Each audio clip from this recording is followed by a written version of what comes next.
cracked open door. Her breath shallowed as she heard footsteps muffle against the marble floor.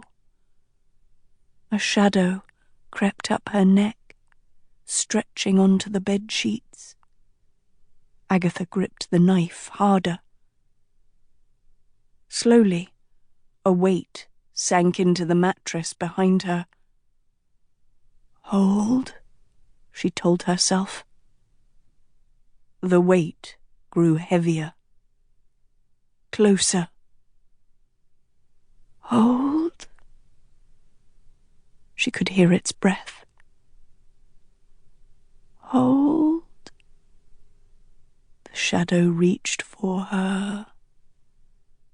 Now! With a gasp, Agatha swiveled, swinging the knife for the intruder's neck before he seized her wrist and pinned her to the bed, the knife a millimetre from his throat. Agatha panted with terror as she and the intruder stared into the wide whites of each other's eyes. In the dark, it was all she could see of him, but now she felt the heat of his skin and smelled his fresh, dewy sweat, and all the fear seeped out of her body. Bit by bit, she let him pry the knife away before he exhaled and dropped into the pillow beside her. It all happened so fast, so softly, that Reaper never stirred. She waited for him to speak, or pull her to his chest, or tell her why he'd been avoiding her all this time. Instead, he just curled into a ball against her, whimpering like a tired dog. Agatha stroked his silky hair, mopping up the sweat on his temples with her fingertips, and let him sniffle into her nightgown. She'd never seen him cry, not like this, so scared and defeated.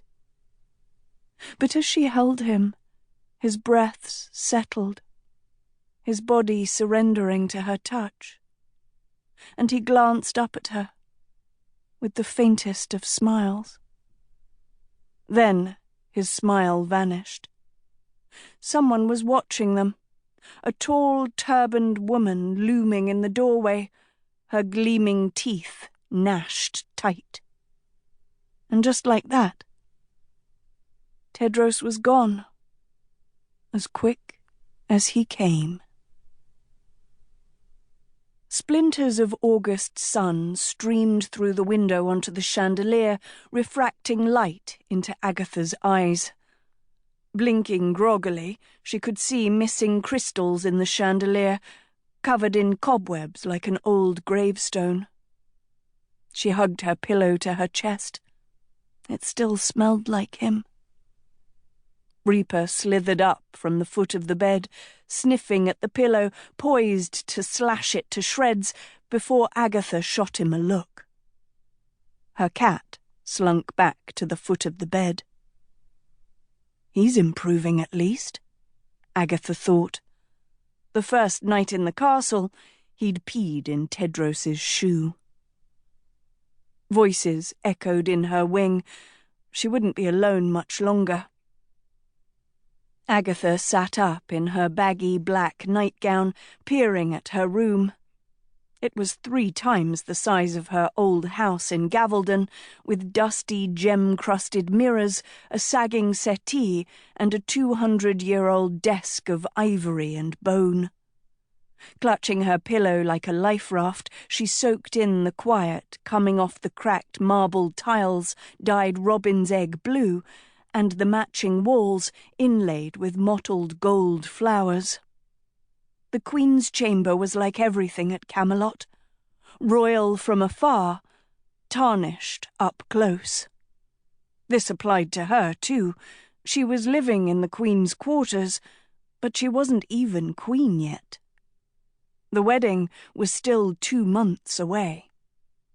A wedding that was making her uneasier each day. Once upon a time, Agatha had imagined she'd live happily ever after with Sophie in Gavelden. The 2 of them would be proud owners of a cottage in town, where they'd have tea and toast each morning, then jaunt off to Mr. Deauville's store.